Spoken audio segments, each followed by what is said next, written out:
Hola, buenas tardes a todos. Bueno, un saludo también a mi camarada y referente a Raúl y felicitaciones por su intervención en el acto.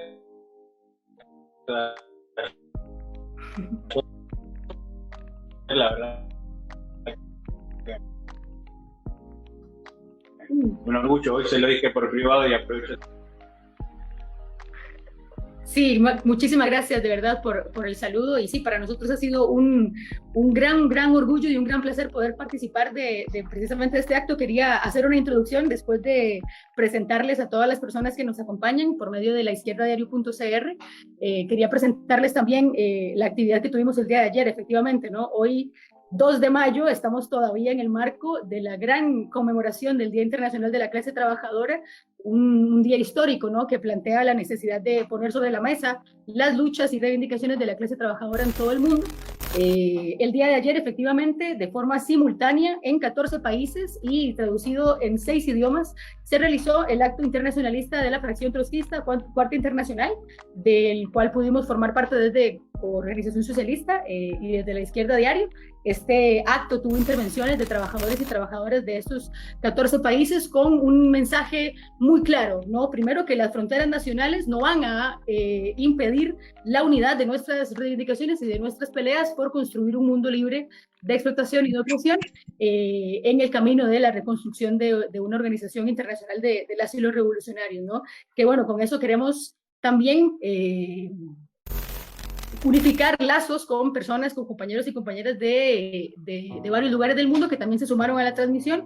Estamos hablando de que aproximadamente unas 7,000 personas estuvieron conectadas en vivo durante el acto y para terminar ese acto, después tuvimos también la oportunidad de presenciar el acto en vivo del Frente de Izquierda y los Trabajadores Unidad en Argentina, que bueno, es un gran ejemplo, ¿no? De las potencialidades que tienen la izquierda, ¿no? Cuando genera acuerdos pues de unidad, ¿no? En ese sentido. Entonces, bueno, nos parece muy importante saludar, digamos, este gran acto del cual pudimos formar parte, donde hablamos y, como les decía, compartimos con trabajadores y trabajadoras de todo el mundo, desde la primera línea, desde los servicios de salud, trabajadores de fábricas de diferentes ámbitos, trabajadores de universidades, trabajadores de call center, etcétera, un montón, digamos, de distintos pues sectores, ¿no? Que estuvieron representados en sus peleas, sus luchas, también la juventud y las mujeres. Entonces, bueno, queremos invitar a todas las personas que no pudieron seguirlo en vivo a que también vuelvan, ¿no? A nuestras redes sociales, en Facebook, en Instagram, en Twitter, por medio de La Izquierda Diario Costa Rica. Pueden volver a ver pues todos los discursos, las 14 intervenciones que hubo durante el acto, que bueno, reflejan, digamos, muchísimo la necesidad de efectivamente continuar, ¿no? Dando todas estas peleas en una sola voz, ¿no? Como decíamos ayer. También cortamos con la participación de Raúl en el acto de ayer y bueno, de nuevo, invitarles a que lo vuelvan a buscar para que no se pierdan, ¿no? de esta gran intervención que tuvimos el día de ayer. Y bueno, para un poco ubicar, digamos, el tema y las inquietudes, ¿no? Que nos traen el día de hoy, a esta quinta edición de las transmisiones en vivo de La Izquierda Diario Costa Rica. Hoy vamos a hablar desde la primera línea de combate de la pandemia a el control de la producción y las gestiones obreras. Por eso teníamos, como les decía, los invitados de lujo que les acabo de presentar. Y bueno, además de la presencia de Jorge y de Raúl, vamos a conversamos también con el médico de New York, Mike Papas, que también es miembro de Left Voice, y como les decía, también con Gaetán Gracia, que es un obrero de una fábrica aeronáutica desde Francia. Entonces, bueno, ellos nos van a estar comentando para que podamos conocer las distintas peleas que está llevando a cabo la clase trabajadora por pelear, digamos, por la reconversión de sectores de la industria que no son esenciales para poder enfrentar la pandemia, y por otro lado, las luchas por mejores condiciones en la primera línea, pasando por, como les decía al inicio, el gran ejemplo que son las posibilidades, ¿no? Que plantean las gestiones obreras y las fábricas recuperadas, como los compañeros en Argentina que tenemos hoy. Entonces, bueno, para comenzar, queremos efectivamente preguntarles a ustedes dos, compañeros, primero a Raúl y luego a Jorge, que nos comenten cómo efectivamente fue que llegaron a estar Madigraf y Sanón bajo control de sus trabajadores. Breve, en unos 3-5 minutos, nos podrían comentar cómo es que iniciaron estas experiencias. Bueno, en el caso de... son como procesos distintos. No sé si se escuchan. Sí. Son como procesos distintos. En el caso de Sanón, nuestra lucha fue subproducto de la crisis de carácter internacional, pero pegó muy fuerte en Argentina en el año 2001. En el año 2001 hubo un quiebre de toda la economía nacional, donde el gobierno confiscó todos los ahorros de todos los ahorristas. Hubieron 2.000 fábricas cerradas, fábricas y lugares de trabajo, millones y millones de desocupados. Fue una crisis que los capitalistas descargaron sobre la espalda de todo el pueblo trabajador y dejó un tendal, ¿no? Dejó a más de 7 millones de desocupados, casi un 30% de trabajadores desocupados en el país, donde golpeaba mucho a la juventud y bueno, miles de fábricas cerradas, etc. En ese marco se dio un proceso de lucha y nosotros dijimos, bueno, antes de tener que quedar dentro de ese mar de compañeros y compañeras que ya estaban desocupados y peleando en las calles, cortando rutas por un subsidio, por un plan, nosotros dijimos, están las fábricas acá, es un crimen que las fábricas estén cerradas mientras falten trabajo, entonces ocupamos Sanón y la pusimos a producir. Fue un proceso largo, pero sí fue la decisión de que los trabajadores dimos una alternativa ante esa crisis. Dijimos, fábrica que se cierra, fábrica que se tiene que ocupar y poner a producir bajo gestiones de los trabajadores. Y eso hicimos en Sanón. El proceso arrancó así, como parte de un proceso de lucha más general. Para poder hacerlo, nosotros hicimos mucha campaña desde Sanón, el grupo de obreros ceramistas, obreros industriales. Yo trabajo en Sanón desde hace 25 años. Pero con los obreros hicimos comités de trabajo. Fuimos a las universidades a pedir solidaridad, a los colegios secundarios, a los trabajadores de los hospitales, a los trabajadores de la educación, con nuestros hermanos desocupados y peleamos no solamente con la perspectiva de ocupar la fábrica y ponerla a producir, sino decíamos por una salida obrera a la crisis. Entonces decíamos que había que ocupar Sanón y ponerla a producir al servicio de un plan de obras públicas. Esto era para que la fábrica se ponga a producir los pisos, ¿no? Piso de revestimiento, que es lo que fabricamos nosotros, para un plan de obras públicas, para que genere viviendas populares para la gente que no tenía vivienda, para que le dé trabajo a los obreros de la construcción, para que... Entonces era un programa que invitaba a sumarse a la lucha, no solo a apoyar y a ser solidario, sino a sumarse a una lucha común. Entonces eso le dio mucha fortaleza a Sanón, y desde ahí en más pusimos a la fábrica a producir. Durante muchos años sufrimos amenazas de desalojo, sufrimos presiones judiciales, legales, pero lo que sí habíamos ganado en toda la comunidad, en el pueblo, porque eso trabajamos barrio por barrio, lugar por lugar, difundiendo nuestra lucha. Habíamos ganado mucha legitimidad en la población, que la gente entendía que era lógico que los trabajadores ocupáramos la fábrica y pudiéramos ponerla a producir porque hacía falta trabajo. Pero eso no vino del cielo, lo tuvimos que trabajar en forma militante. Por eso nuestra corriente, el PTS, se jugó, el Partido de Trabajadores Socialistas de Argentina, se jugó mucho con eso. Todos nuestros compañeros de estudiantes estuvieron haciendo campaña, nuestros compañeros en los hospitales, nuestras compañeras en las escuelas. Entonces se logró forjar todo un abanico de solidaridad alrededor de Sanón que hizo que Sanón fuera invencible en un momento, ¿no? No solamente por la decisión de los obreros, sino también porque teníamos todo el apoyo de la comunidad. Cada vez que había amenazas sobre Sanón, toda la gente se solidarizaba. Llegó un momento en el que la justicia burguesa dijo, no puede ser que un grupo de obreros ocupen la fábrica y ocupen la propiedad privada de una fábrica que era modelo en Latinoamérica.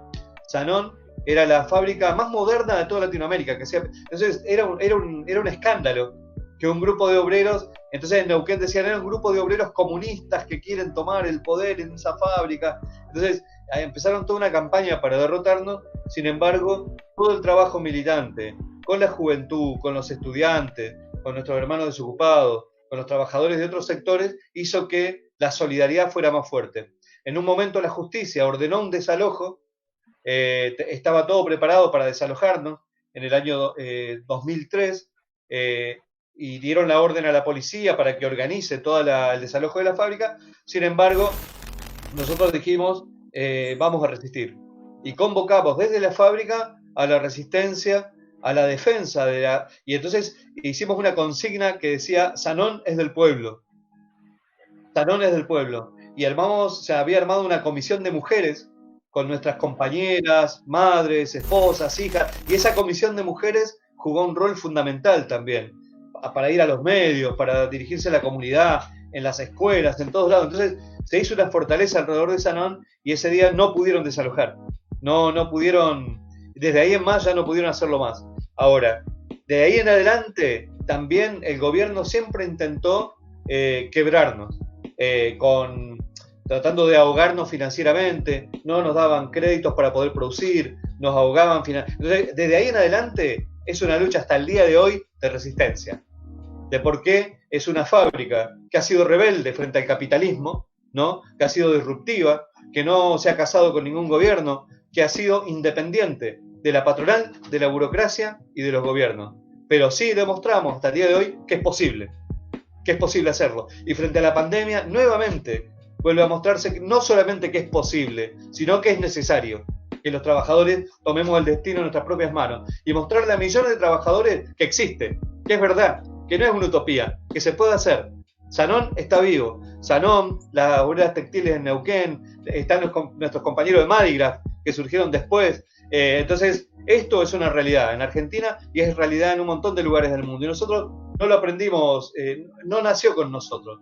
Nosotros esto lo aprendimos de una tradición que tiene nuestra clase obrera en los cordones industriales de Chile, en procesos revolucionarios en Perú y también en muchos lugares del mundo, ¿no? Y nosotros sobre todo siempre tomamos como punto de referencia lo que fue la Comuna de París, donde los trabajadores, cuando tomaron el cielo por asalto, cuando tomaron el gobierno, las primeras medidas que tomaron fue fábrica que se cierre una patronal, fábrica que se pone a producir bajo gestión obrera, que todos los funcionarios cobren el mismo salario que un trabajador medio, y así muchas medidas que hasta el día de hoy mantienen una enorme vigencia. Excelente, muchísimas gracias por esa introducción, Raúl. Y sí, bueno, pues con ese mismo espíritu, ¿no?, que decías, el ejemplo que son efectivamente las gestiones obreras para la clase trabajadora en todo el mundo es pues no invaluable. Entonces, bueno, para seguir rápidamente, yo sé que es un caso efectivamente muy distinto, pero nos gustaría, digamos, poder poner un cuadro primero de dónde vienen, ¿no?, de los compañeros, porque efectivamente acá en Costa Rica es una experiencia que no hay, ¿no? Entonces, bueno, Jorge, vos ¿qué nos puedes comentar sobre la experiencia de Madigraf? ¿Cómo comenzó? ¿Cómo es que esa fábrica ahora está en manos de ustedes, trabajadores y trabajadoras? Bueno, como comentaba Raúl, son dos procesos muy diferentes, dos contextos muy distintos.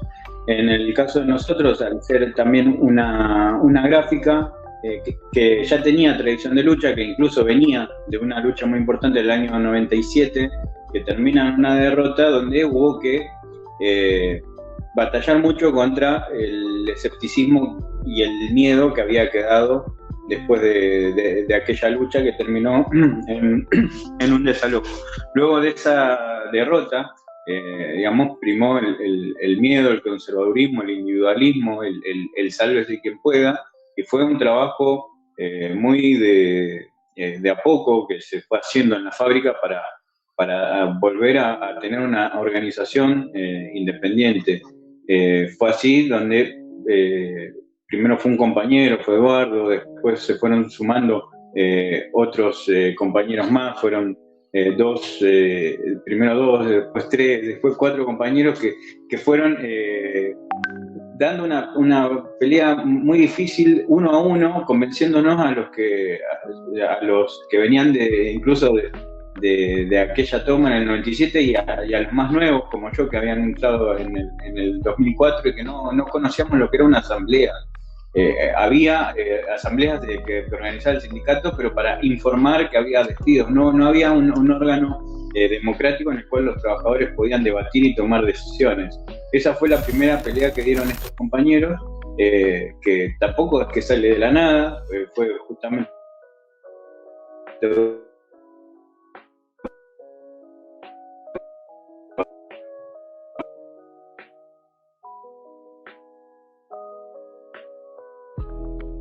el compañero comienza en la universidad. Perdón, escucha, no se cortó. Un poquito, pero puedes Puedes continuar ahí, creo que ya te tenemos de nuevo con buen audio. Les decía que fue un proceso muy distinto en el que se fue reorganizando la fábrica y, digamos, también en el marco de un proceso al que nosotros denominamos el sindicalismo de base, donde comenzaba a partir de la reactivación económica, empezaban los trabajadores a pelear por recuperar algo de lo perdido tras la crisis que dejó el post-2001, como comentaba Raúl. O sea, fue, digamos, en un proceso económico totalmente diferente, donde empezaron a surgir luchas por fábrica.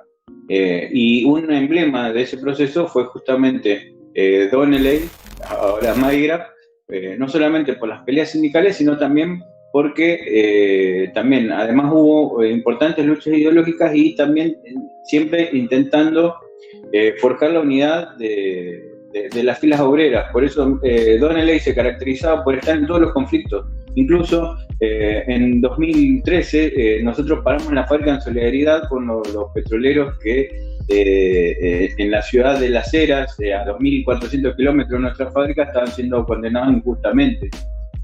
Esos hitos de solidaridad fueron lo que nos permitió luego en 2014, cuando la patronal nos da el golpe, quizá el golpe más duro que pueda dar una patronal a sus trabajadores, que es cerrarles la fábrica, en un contexto, vuelvo a repetir, muy distinto, en el que no había cierres como en el 2001, no era común que cerraran la fábrica, mucho menos una multinacional en el parque industrial de Garín, que es donde estamos ubicados nosotros, en el corazón industrial de la provincia de Buenos Aires al menos.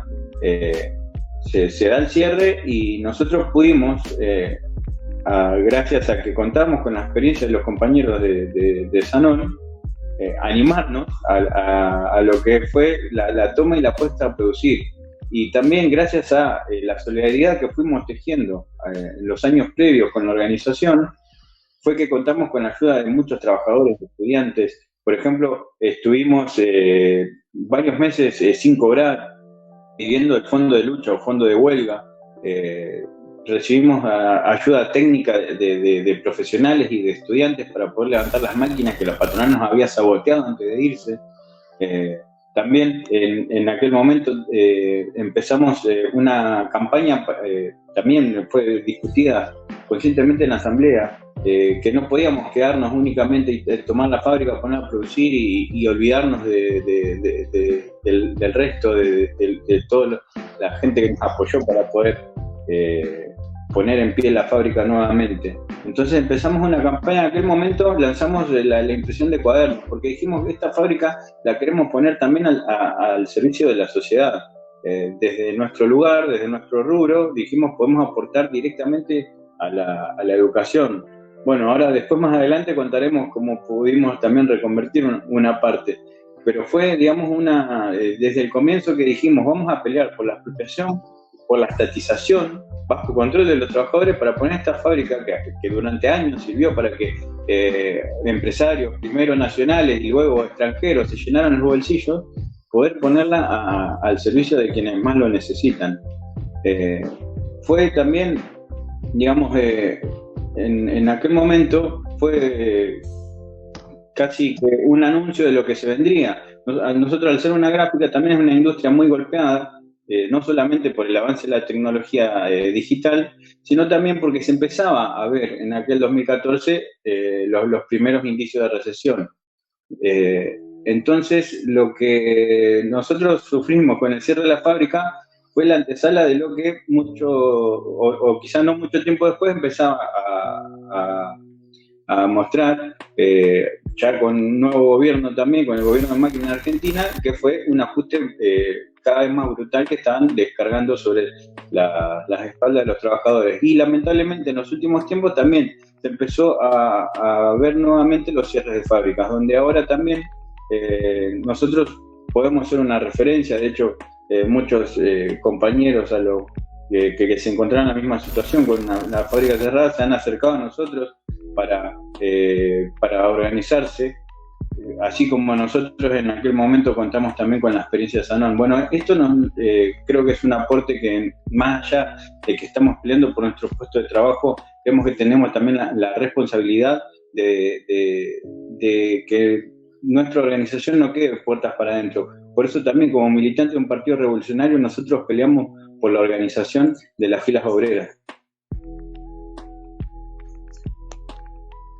Muchísimas gracias, Jorge, por explicarnos la experiencia concreta de Madigraf, ¿no? Y sí, o sea, pones un montón de elementos, ¿no? Ambos, tanto Raúl como vos, que son absolutamente necesarios, ¿no? Para comprender efectivamente la necesidad, pues, de impulsar experiencias de autoorganización independiente, ¿no? Y por supuesto, en medio de la crisis, ¿no?, sanitaria, económica, ¿no?, en la que estamos en este momento, se hace muchísimo más necesario.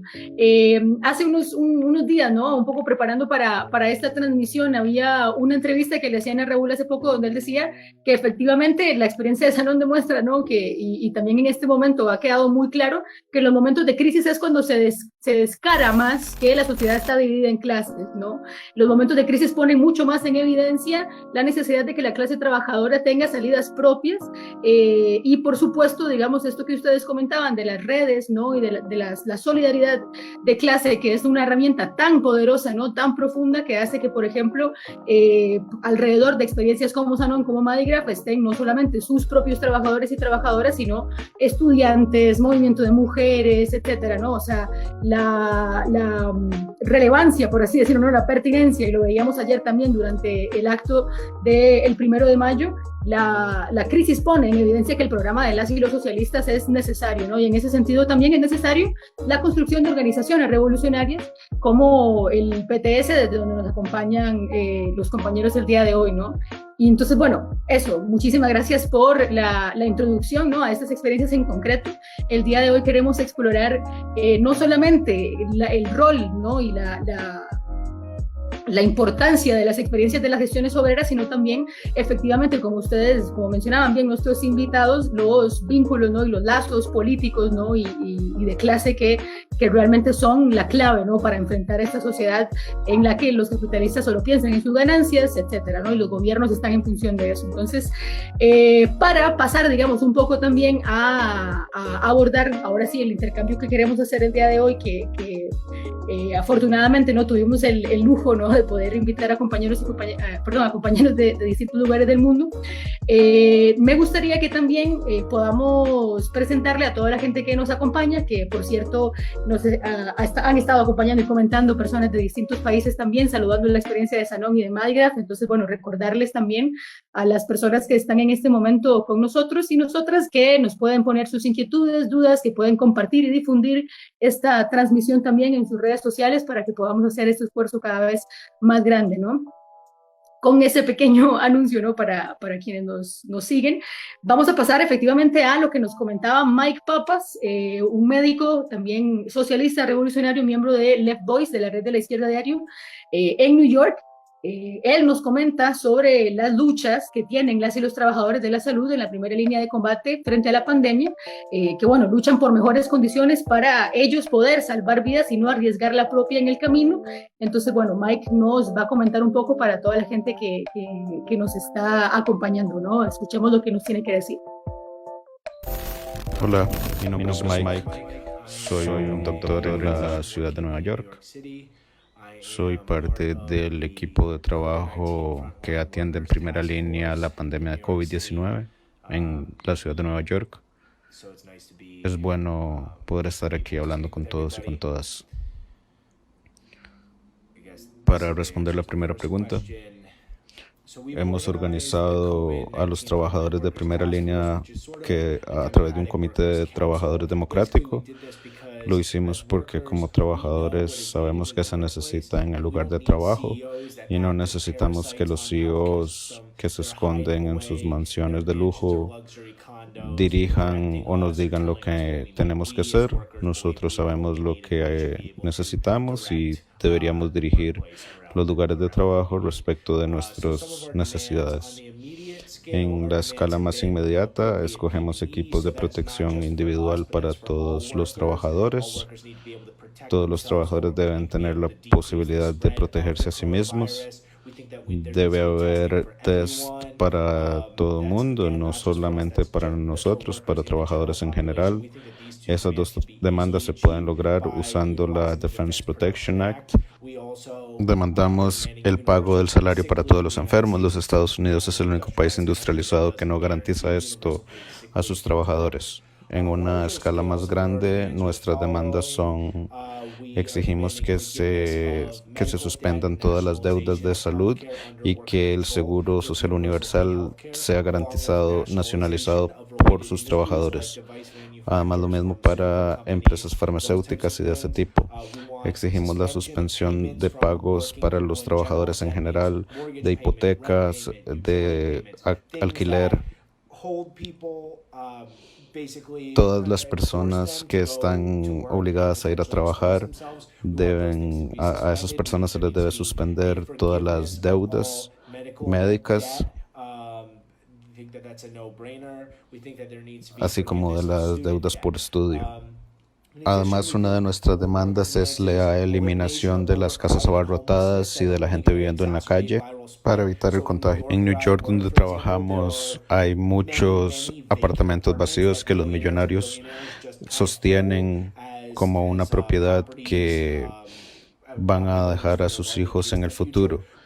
Creemos que en una ciudad donde los refugios están abarrotados y la gente vive en el subterráneo, y ahora además la policía y la oficina de transportes de Nueva York los echa del subway, todas esas poblaciones que los exponen al virus y que los ponen en riesgo para ellos y para las personas que ellos quieren y para el resto de la población.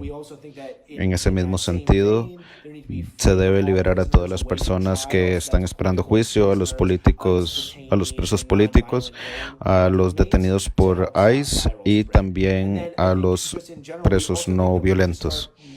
En general, debemos empezar a combatir la manera en la que el sistema capitalista está afectando la contaminación en general, que está llevando a la destrucción del planeta, y necesitamos ir hacia una economía verde, porque nosotros como trabajadores de salud vemos que en las áreas donde la gente está más expuesta a la contaminación hay más posibilidad de que haya asma y complicaciones de coronavirus.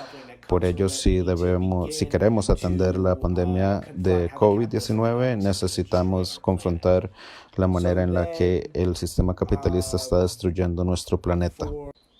Hola, mi nombre es Mike. Soy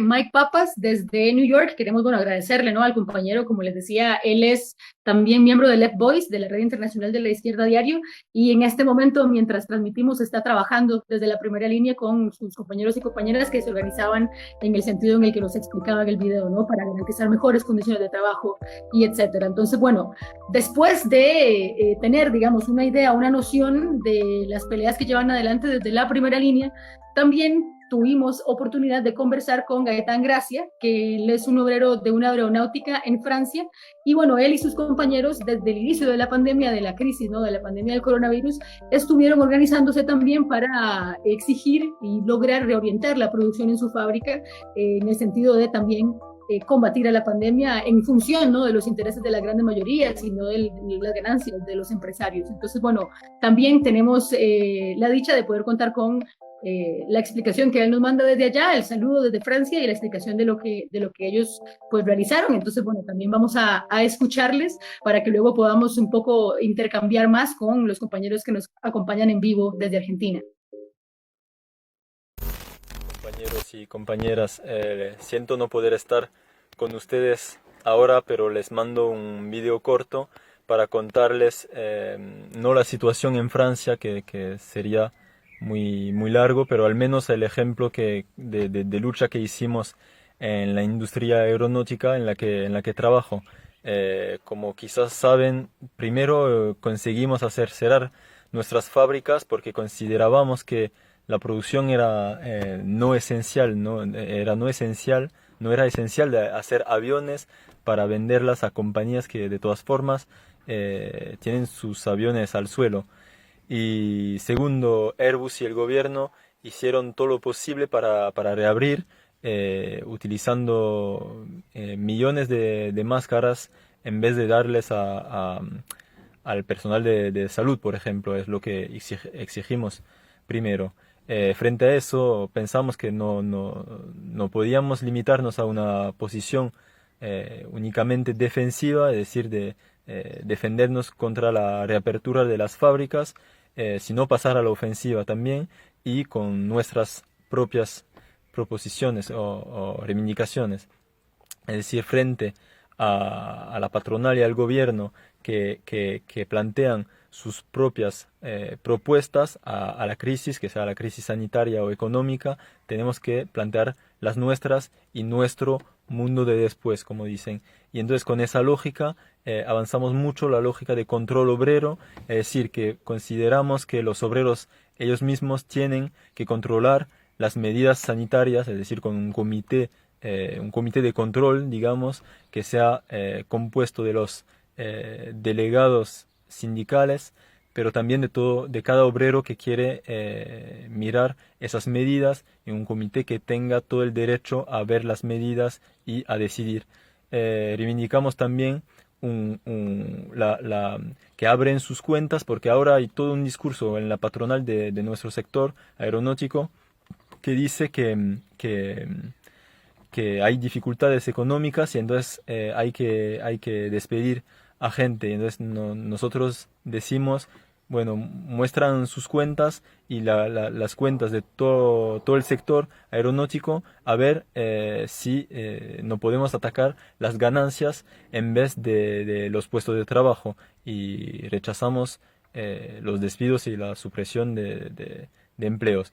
Y para acabar también decimos que son los obreros mismos que tienen que controlar lo que producimos o lo que no, y esa reconversión de la producción damos mucha importancia. Desde la mitad de marzo reivindicamos eso. La patronal de ese sector nunca dijo nada a eso, como si nada, y entonces nosotros reivindicamos que podíamos hacer respiradores artificiales, máscaras, alcohol en gel y cosas así.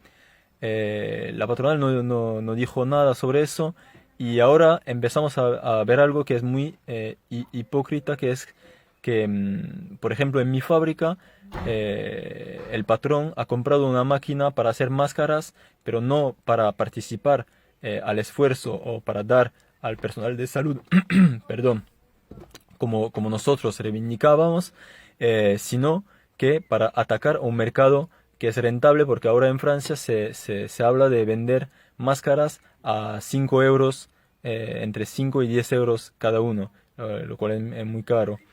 Y entonces nosotros, hola compañeros y compañeras, siento no poder estar con ustedes ahora, pero... Bueno, pues le agradecemos muchísimo a Gaetán porque nos comente, digamos, su experiencia.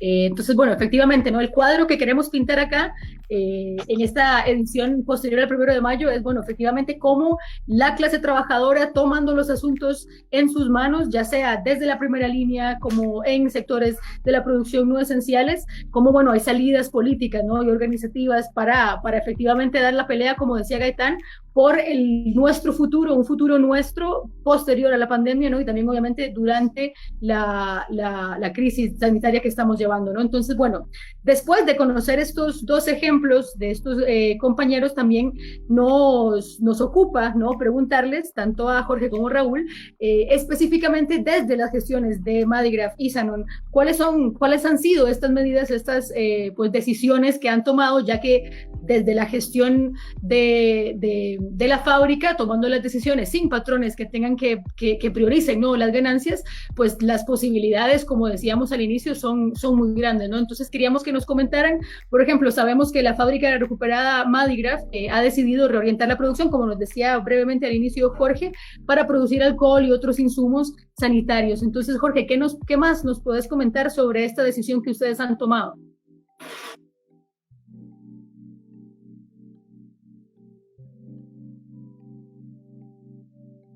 Jorge, perdona, no te escuchamos, necesitamos tu audio. Perdón, me olvidé de abrir el micrófono. No te preocupes. ¿Ahora me escuchan bien? Bueno, como decías, nosotros reconvertimos un sector de la fábrica, pero primero cuento un poco el momento, ¿no? En Argentina se dicta, digamos, la cuarentena obligatoria, con lo cual a nosotros nos encontramos con una enorme contradicción. Mientras había una campaña en los medios que decía quédate en casa, nosotros no podíamos hacerlo porque si no, no tendríamos trabajo, no tendríamos para comer.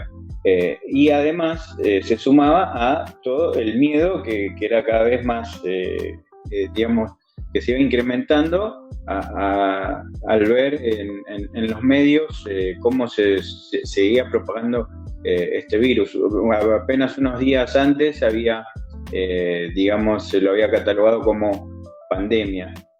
Bueno, fue así que también nos juntamos en asamblea los trabajadores y trabajadoras, que bueno, un punto que me olvidé de mencionar en la intervención anterior es la importancia de nuestra comisión de mujeres, que participó no solamente activamente cuando sufrimos despidos en el año 2011, sino que también cumplió un rol fundamental cuando fue el cierre en 2014 y nuevamente ahora, ante esta crisis, también se ponen las compañeras a la cabeza de una pelea para lanzar una campaña que no solamente nos permita defender la fábrica, sino que nuevamente, como lo habíamos hecho en aquel entonces con los cuadernos en el 2014, ahora también reconvirtiendo un sector de la producción, comenzamos a producir sanitizante de alcohol.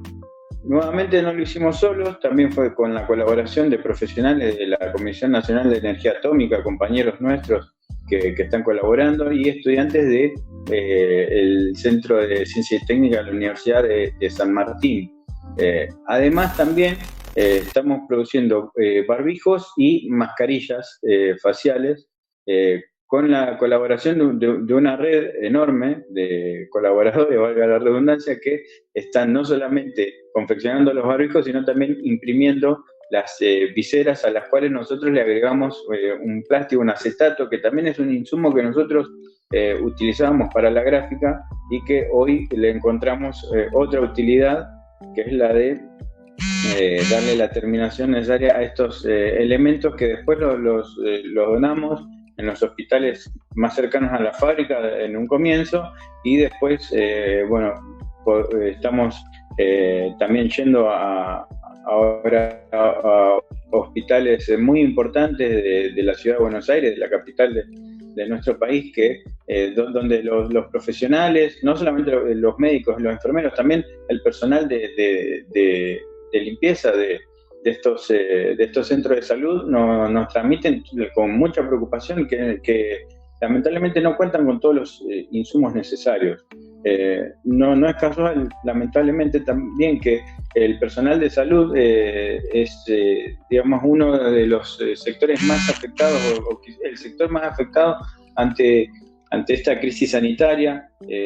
Por eso nosotros desde nuestro lugar tratamos de aportar, sin obviar que seguimos siendo gráficos y también estamos poniendo nuestra fábrica a disposición para la impresión de materiales para la educación y también instructivos para ayudar a combatir esta pandemia. Pero lamentablemente esto se contrapone con lo que están haciendo los empresarios. Muy cerca de Madigraf hay empresas alimenticias muy grandes como Kraft, que es otra multinacional, que tiene 2 plantas acá muy cerca de Madigraf, donde están produciendo golosinas, alimentos que no son de primera necesidad. Entonces, los compañeros que trabajan en esas fábricas hoy se ven en la obligación por parte de la patronal de tener que ir a trabajar exponiéndose para fabricar caramelos, cuando son fábricas que podrían estar produciendo los alimentos de primera necesidad. O también, justo enfrente de Madigraf está uno de los fabricantes de autos más importantes y una de las fábricas más grandes de nuestro país, que es la fábrica Ford, donde se podrían estar fabricando, como decía el compañero Gaetán, se podrían estar fabricando respiradores en esas fábricas.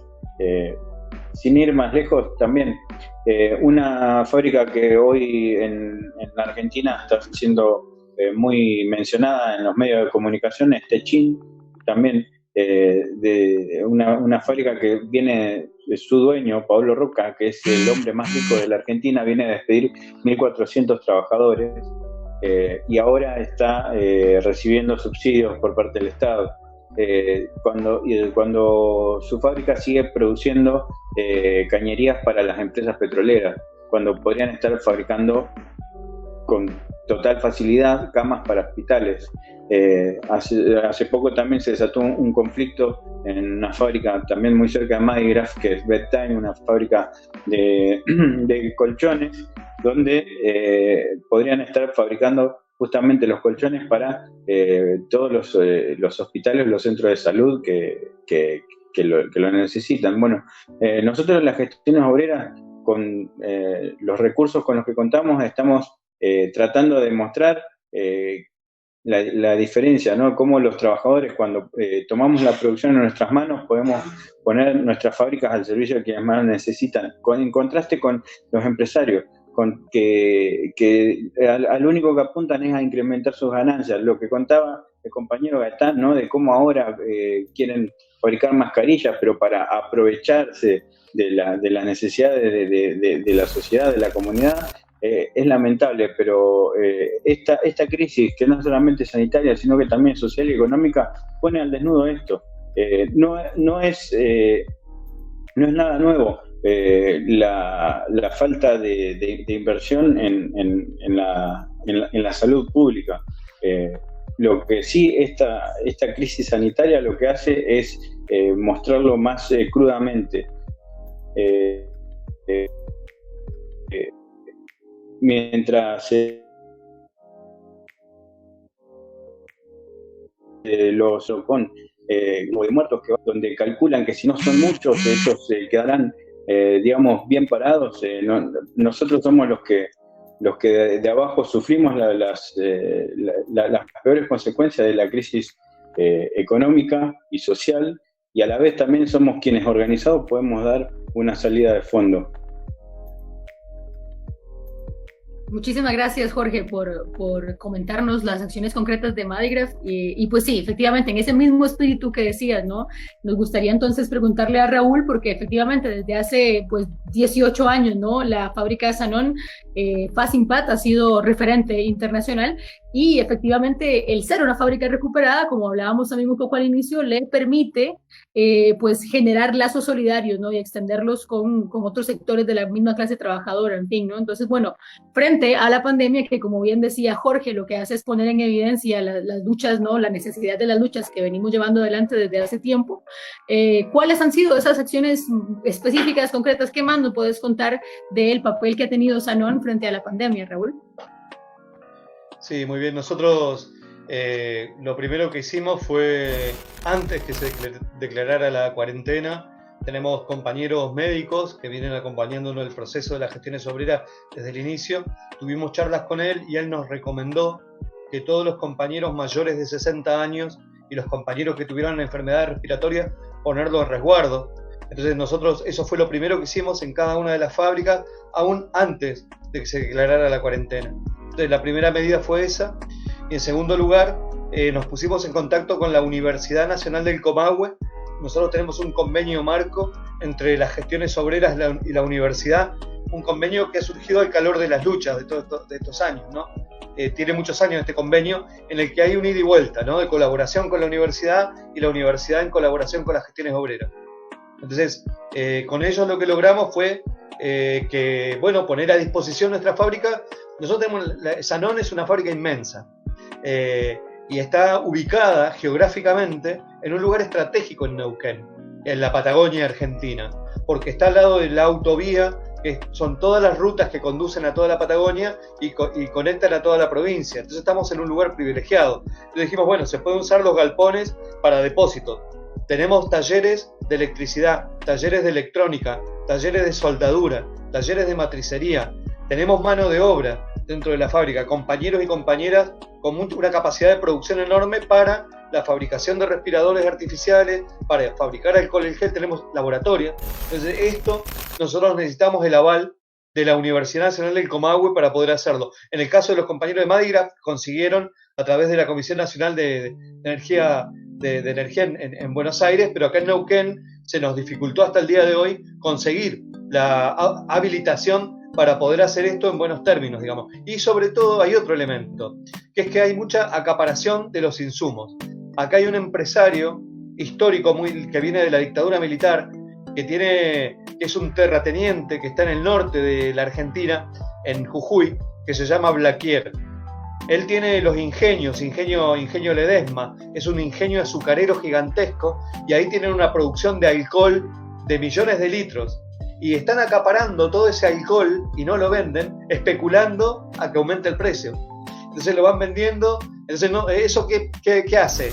Que aumente el precio, pero por otro lado que no haya insumos para poder fabricar alcohol en gel. O sea, ni siquiera a la universidad se lo dan. Entonces, eso nos está hoy frenando. Pero lo que sí pasó acá en Neuquén, esto con las 3 fábricas, fue con las obreras textiles. Hay otra fábrica gestionada por sus trabajadores, otra gestión obrera, que es la de las obreras textiles del Parque Industrial de Neuquén. Son obreras que tomaron la fábrica hace un par de años atrás y la pusieron a producir. Hoy estamos todos como cooperativas, ¿no?, en contacto. Ahí también tenemos compañeras del PTS, compañeras de nuestra corriente, y ellas en asamblea pudieron sí reconvertir la producción. Entonces todo lo que hacía esa pequeña empresa textil, lo que empezaron a hacer fue hacer barbijos y camisolines para los hospitales y barbijos para el uso de la pandemia. Entonces eso fue importantísimo, lo que se hizo de las gestiones obreras acá, quedamos a disposición, digamos, y esto que decía Jorge recién, ¿no? Es muy importante el hecho de que las gestiones obreras nuevamente ante una crisis se pongan a disposición de la comunidad, que nuestra lógica de trabajo no es hacer dinero, sino es fábricas que están completamente consustanciadas con la realidad del pueblo trabajador, y que entonces poner la producción al servicio. Y si así pensáramos la economía, muy diferente sería cómo se aborda el problema de la pandemia en todos lados, ¿no? Frente a la vorágine capitalista, que es destructiva, que es competitiva, que piensa solo en el dinero, pensar en la comunidad, pensar en las necesidades populares. Yo creo que esa es la necesidad que tenemos de organizarnos justamente para imponer una salida de la crisis, y en este sentido no estamos solos. Vale muchísimo la reunión que hicimos ayer de la FT, con 14 países reunidos intercambiando, porque habían compañeros de gestiones obreras, pero habían trabajadores de la salud, trabajadores y trabajadoras de la salud, como nuestra compañera Tracy, ahí en Estados Unidos mismo, en Alemania, en Francia, en España, Italia, Estado español. Bueno, es impresionante, digamos, y lo mismo nuestros compañeros y compañeras en Chile, en primera línea frente al gobierno criminal de Piñera, que hoy también, frente a la pandemia, están jugando un rol importantísimo. Por eso es tan importante esta semilla que estamos sembrando, porque de fondo, ante esta crisis brutal, el tema es quién paga la crisis capitalista. Y nosotros nos tenemos que organizar para que la crisis la paguen los patrones y ellos. Y sabemos que podemos hacerlo.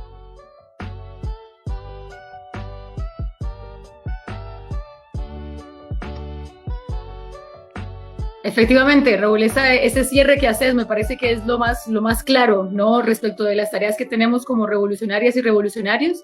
Y pues bueno, la necesidad de comprender, de explorar y de conocer estas experiencias como las que ustedes nos comentan, que bueno, efectivamente son un ejemplo, una demostración en vivo frente a las personas, ¿no?, frente a las corrientes políticas que dicen que no, que el futuro no se puede, que son ideas del pasado, que la clase obrera ya no va. Bueno, ustedes desde sus gestiones obreras, y también los compañeros y compañeras que escuchamos ayer, como bien decían, nos demuestran que no, que eso no es así, y que efectivamente más urgente que nunca es que logremos construir efectivamente este gran partido de la revolución, ¿no? Entonces, bueno, muchísimas gracias, ¿no?, por compartirnos efectivamente ambas experiencias.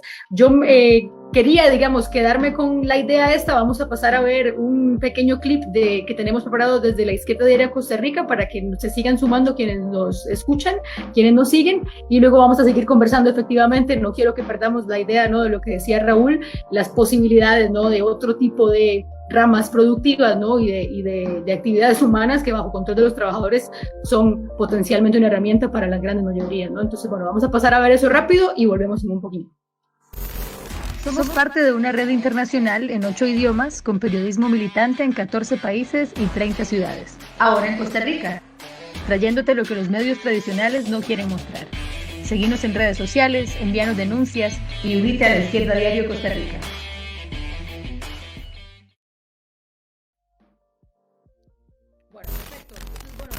reiterar la invitación a las personas que nos siguen a que se sumen a este proyecto de La Izquierda Diario para contar lo que los medios no cuentan, como lo estamos haciendo en este momento, en vivo y en directo desde Argentina, con compañeros de las gestiones obreras de Sanón y Madigraf. Durante esta transmisión ya hemos podido explorar, como acabamos de decir, ¿no?, la demostración real en vivo y a todo color de cuando la clase trabajadora se pone a sí misma sus energías, su trabajo y pues las herramientas tecnológicas, materiales, productivas, etcétera, en función de la sociedad, ¿no?, de las grandes mayorías. Como sabemos, tenemos a Mike Papas también el día de hoy dentro de los invitados de esta transmisión, y él nos comenta entonces sobre la necesidad, sobre la lucha que también llevan adelante los trabajadores de la salud de la primera línea, tanto él como Tracy, que mencionabas vos, Raúl, gracias, la pelea que tienen por unificar los sistemas de salud bajo control de sus trabajadores y trabajadoras. Entonces vamos a escucharle también en ese sentido para volver con nuestro intercambio. Para la número 2, como les decía antes, voy a empezar de nuevo. Como les decía antes, una de nuestras más importantes demandas es que se elimine la obtención de ganancias de la ecuación del sistema de salud. El sistema de salud de los Estados Unidos siempre ha estado hecho para preferir las ganancias sobre la gente, no para prevenir enfermedades o crear ambientes sociales que disminuyan las enfermedades en la población, sino que más bien solamente reacciona a las enfermedades y luego trata a las personas para cuando están enfermas, y eso es mejor para las ganancias de los empresarios. Hay sectores en nuestro sistema de salud que dependen en negar el servicio para incrementar el costo. Por ejemplo, la industria del seguro social se enfoca en negar la atención porque la atención es un gasto y ellos quieren negar la atención para incrementar su ganancia en última instancia. También los hospitales privados de los Estados Unidos quieren dar un cuidado que les resulte ganancioso, entonces no ayudan a que alguien regrese a un ambiente sano que causa problemas obvios. Solamente quieren tener a la gente en el hospital, obtener las ganancias lo máximo que puedan y después dejarlo salir. Después, las empresas farmacéuticas se están enfocando en no hacer cosas que benefician a las masas en general. Buscan desarrollar drogas caras para los tratamientos y quieren hacer diferentes estructuras de drogas que ya están hechas para que puedan incrementar su patente, pero que no benefician a toda la población. En última instancia, todas estas dinámicas terminan garantizando una mala atención para los pacientes. Eso lo veo todos los días. El sistema quiere seguir encontrando maneras de extraer ganancias de cuerpos enfermos dañados por las consecuencias negativas del sistema económico capitalista. Por cómo interactúan todas estas entidades en el sistema, es por lo que decimos que en la base nuestra exigencia es seguro social universal. Eso eliminaría la empresa privada de los seguros sociales y permitiría limitar el poder de las grandes farmacéuticas sobre la producción y los precios de los medicamentos, porque no habría una negociación con las empresas farmacéuticas.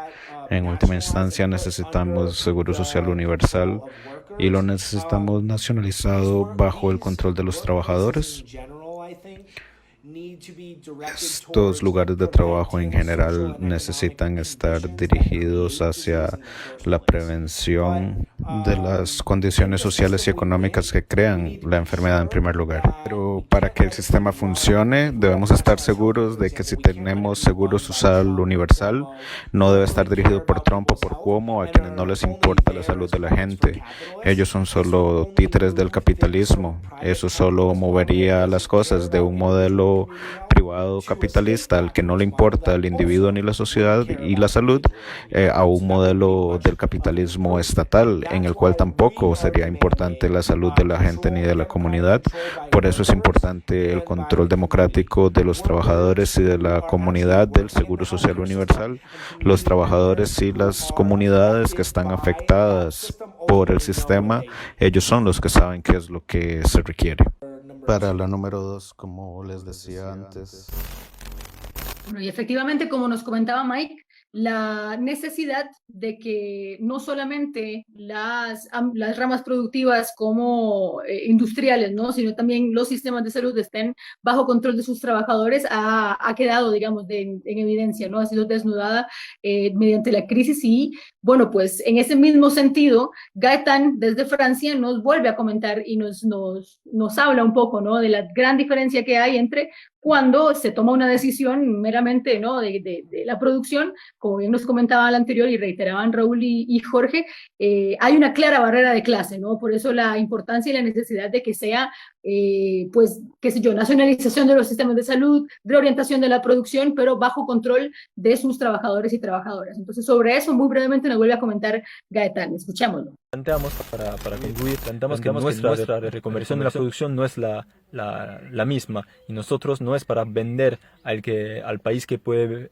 pagar más, por ejemplo, sino para fabricar para todos los que necesitan. Por ejemplo, al contrario del imperialismo francés, que ataca los recursos de los países africanos, que hace que tienen muy pocos respiradores artificiales para millones de habitantes, nosotros decimos que estaríamos no solo capaces, sino orgullosos de hacer máscaras, respiradores y todo lo que necesitan para los trabajadores franceses o africanos sin diferencia, sin fronteras, sin eso.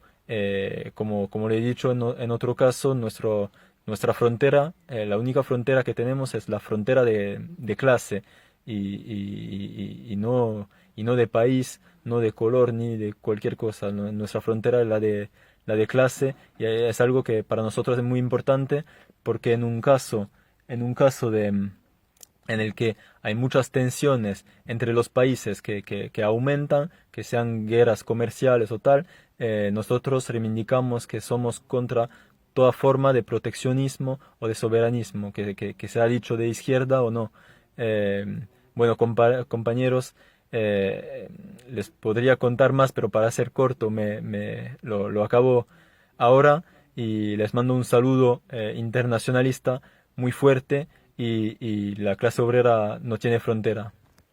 Planteamos, para concluir, planteamos que nuestra reconversión de la... Bueno, luego de esa reflexión que nos hace Gaetán, tan valiosa, ¿no? Como veníamos explicando, las barreras que tenemos no son las fronteras nacionales, sino las fronteras de clase, y bueno, así lo hemos estado demostrando con una práctica política internacionalista durante el día de ayer y durante esta transmisión también, que es un ejercicio que nos parece muy valioso desde acá, desde la Izquierda Diario Costa Rica. Entonces, agradecerle a Gaetán por el aporte que nos ha dado el día de hoy y por las ideas, ¿no?, que nos ha puesto sobre la mesa para seguir discutiendo en este intercambio, ¿no?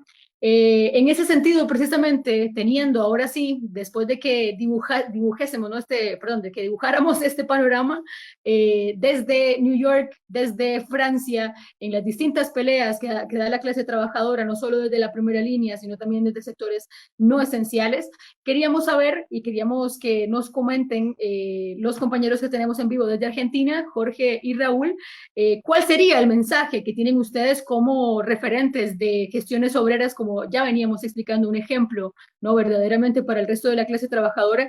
¿Cuál sería el mensaje que tienen ustedes para los trabajadores y trabajadoras que dan estas peleas, ¿no?, en este momento en el mundo? Raúl, ¿qué tendrías que decirles?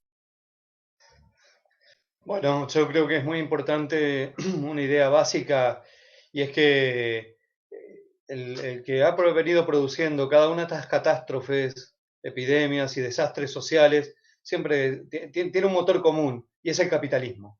No se puede encarar ninguna de estas crisis en términos reformistas. Si agregamos un poquito más acá, un poquito más allá, desde ya nosotros tenemos un programa de test masivos, comisiones de seguridad y higiene en cada lugar, salarios de cuarentena, el hecho del aislamiento con salario garantizado, sin recorte salarial, sin despidos, sin suspensiones para todos los trabajadores. Estas son cosas elementales, son básicas, ¿no?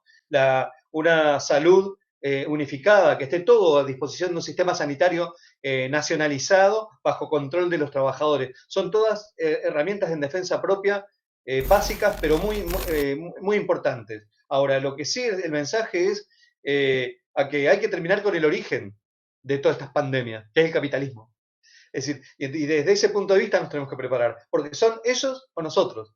Es decir, si nosotros, las patronales, los gobiernos, es decir, no es casualidad que hayan utilizado esta pandemia para militarizar y hacer estados policiales, con un control social, con las fuerzas represivas en las calles. Es decir, ¿por qué es todo esto? ¿Solamente para cuidarnos de la pandemia?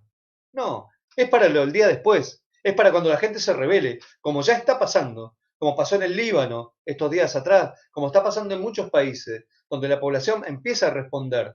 Y acá también en la Argentina empieza a responder. Trabajadores del frigorífico tomaron la planta, tomaron la fábrica, fueron reprimidos. Después hubieron obreros mineros, acá en la provincia de Neuquén, en la que yo soy, obreros mineros que tomaron la mina en el interior de la provincia y como no había respuesta, viajaron hasta la capital de Neuquén, horas y horas de viaje, y bueno, pararon en Sanón, ¿no? Vinieron con sus camiones, camionetas y descansaron en Sanón, comieron algo y continuaron su lucha hasta que consiguieron que les paguen los sueldos. Fue una pelea muy, muy emblemática hace 2 días atrás, en plena pandemia. La resistencia ya empezó, pero hay que preparar una lucha donde nosotros, los trabajadores y trabajadoras, y sobre todo los revolucionarios, tenemos que tener un programa para ofrecer. Porque yo lo que le quiero transmitir es que la gente, sí o sí, va a luchar igual. Con nosotros o sin nosotros, la gente va a luchar igual. ¿Para qué hacemos falta nosotros? Para tener una alternativa anticapitalista, una alternativa para dar vuelta todo de una vez por todas, digamos, para poner las cosas en función de la mayoría de la población y no de un puñado de parásitos que se enriquecen en base a nuestra salud y nuestra vida. Así que el mensaje es ese, construir fuertes organizaciones revolucionarias en cada uno de los países, agrupaciones, todas tendientes a una salida obrera a la crisis y que la crisis la paguen los capitalistas. Muchísimas gracias, Raúl. Y Jorge, ¿cuál sería tu mensaje para las y los trabajadores de primera línea y también para los que luchan desde los sectores no esenciales? Bueno, no más que adherir a lo que dice Raúl. Creo yo que es, como bien marcaba, en esta crisis va a haber lucha. Ahora nosotros tenemos que tratar los revolucionarios de que esas luchas no sean parciales, de no quedarnos en la lucha parcial, en la lucha sindical. Tenemos que militar las ideas de la revolución.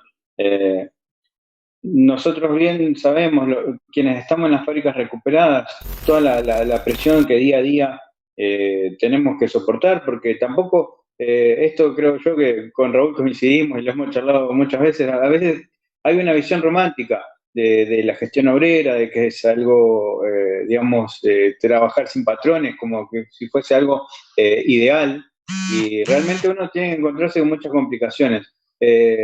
Pero entendemos que lo que estamos haciendo también vale la pena si lo que prevalece es el ejemplo de lo que puede hacer, del potencial que tiene la clase trabajadora organizada, la clase obrera. Y esto es lo que nosotros tenemos que reflejar.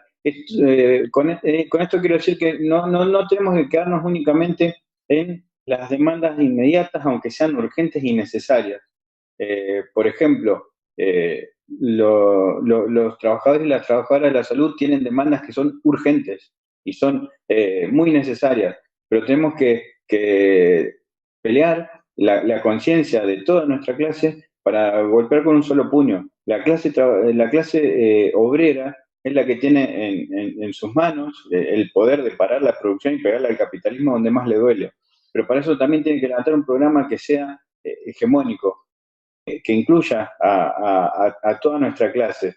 Para eso es necesario un partido, para eso tenemos que militar todos los días, para eso tenemos que romper el sentido común, el más común de los sentidos, y tenemos que convencer a cada uno de nuestros compañeras y compañeros de que acá el problema de fondo, como decía Raúl, es un sistema que no tiene razón de ser, que tenemos que tirarlo abajo, que tenemos que dar vuelta a todo y que tenemos que cambiar esto de raíz. Ellos están aprovechando una crisis sanitaria y están aprovechando el miedo y están aprovechando las muertes para aplicar una reforma laboral, para seguir llenándose los bolsillos. Nosotros tenemos que la bronca y la desesperación que se está expresando cada vez más desde abajo, tenemos que transformarla en organización. Si no, pasará esta crisis como han pasado otras, y el capitalismo se seguirá reconstruyendo, pero reconstruyéndose sobre la miseria de nuestros pueblos. Por eso es muy importante que peleemos por esa organización desde abajo, por esa organización de nuestra clase. Eso creo yo que es el mensaje que queremos dar, que es muy importante que refresquemos todos los días, sobre todo ahora que tenemos oportunidades de intercambiar entre nosotros. Yo también, al igual que decía Raúl, el ejemplo que nos dio el acto de la FT del día de ayer es que no estamos solos. Esta crisis también lo que hace de alguna manera es ponernos a todos en un mismo lugar. Y desde ahí tenemos que partir para levantar esta organización, levantar este partido revolucionario de nuestra clase para dar una lucha hasta el final.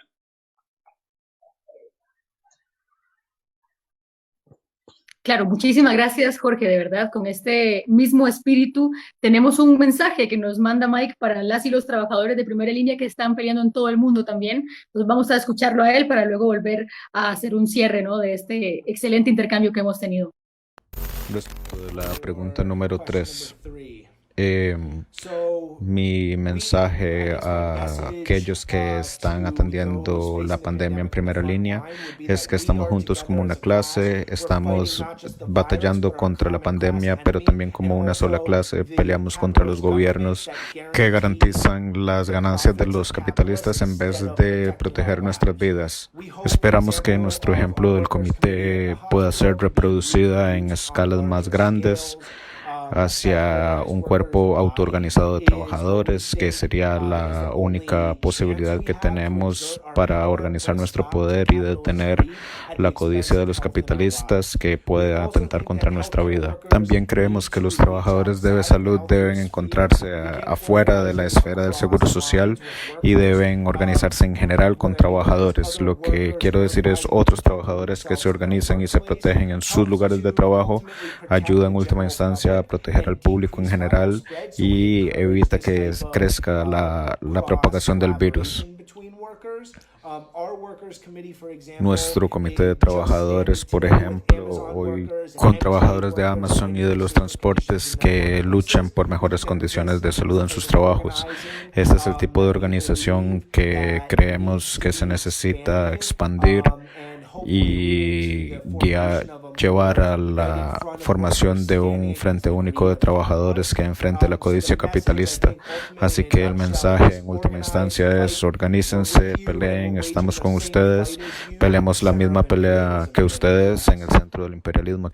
Respecto de la pregunta número 3, luego de esas palabras que envía Mike al resto de trabajadores y trabajadoras de la primera línea y de los muy emocionantes saludos, ¿no?, que nos mandan los compañeros de Argentina, también a los compañeros que están organizándose en el resto del mundo, queremos, bueno, pues darte a vos, Raúl, también pues, mandarte un poco una pregunta, ¿no?, de cuál sería, a la luz del 1 de mayo, a la luz de la crisis en la que estamos, ¿no?, y a propósito del gran acto que tuvimos el día de ayer, ligado con lo que nos comentaba recién, ¿no?, de la necesidad de construir pues un partido de las y los revolucionarios, queríamos que nos comentaras, ¿no?, también con la gran experiencia que ha habido respecto del Frente de Izquierda en Argentina, de la cual también vos formas parte, ¿no?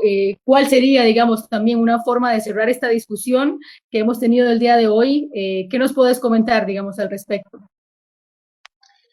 Bueno, en primer lugar, felicitarte a vos, Paula, a todo el equipo. Siempre sabemos que detrás de una transmisión hay mucho trabajo técnico, mucha militancia, mucho esfuerzo. Nuestra corriente se compone de muchos compañeros y compañeras trabajadores y trabajadoras que luego de sus largas jornadas de trabajo dedican su vida, su energía y todo su conocimiento a la militancia. a luchar por una sociedad sin explotadores ni explotados. Y esto tiene un valor enorme, porque no es un trabajo pagado, no nos pagan para hacer lo que hacemos ni decir lo que decimos. Lo hacemos plenamente por convicción.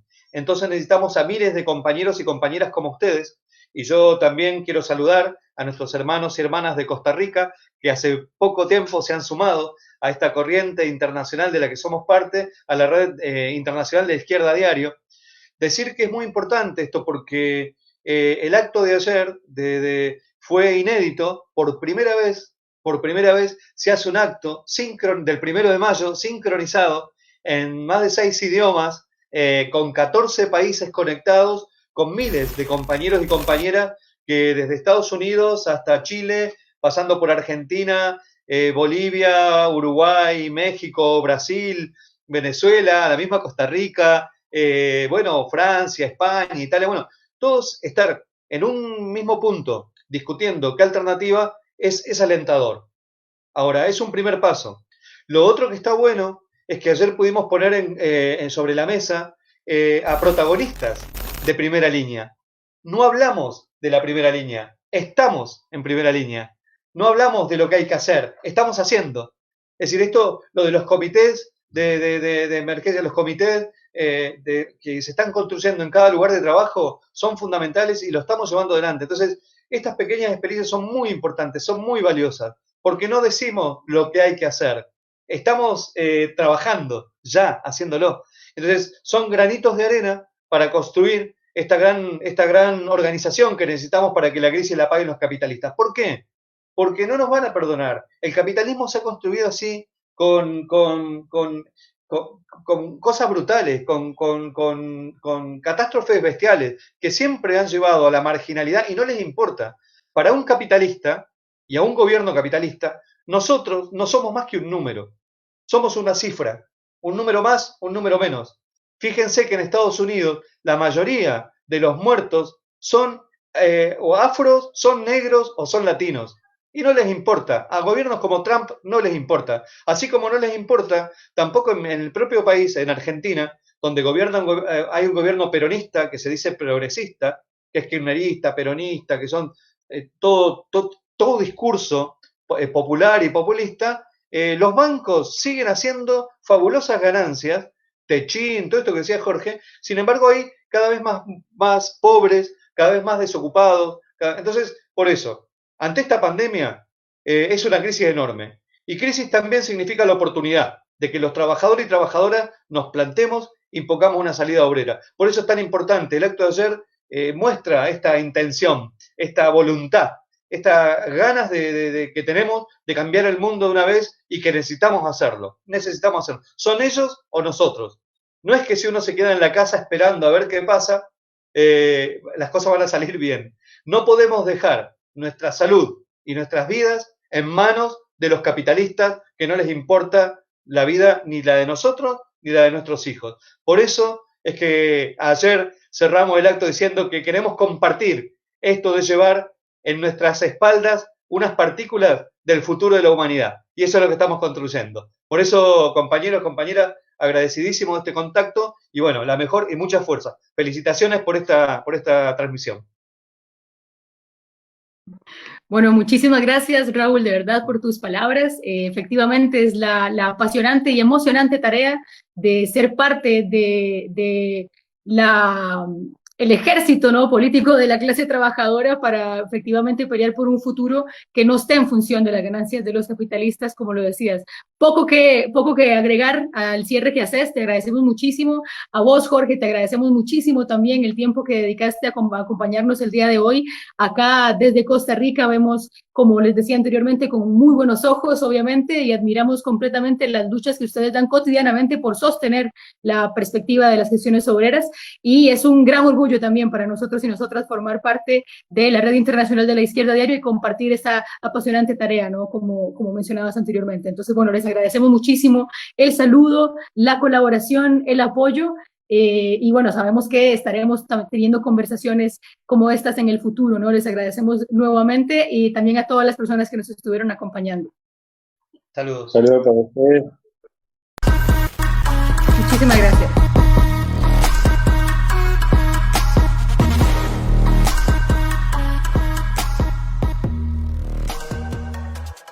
El 2020 está atravesado por una pandemia y una crisis económica mundial.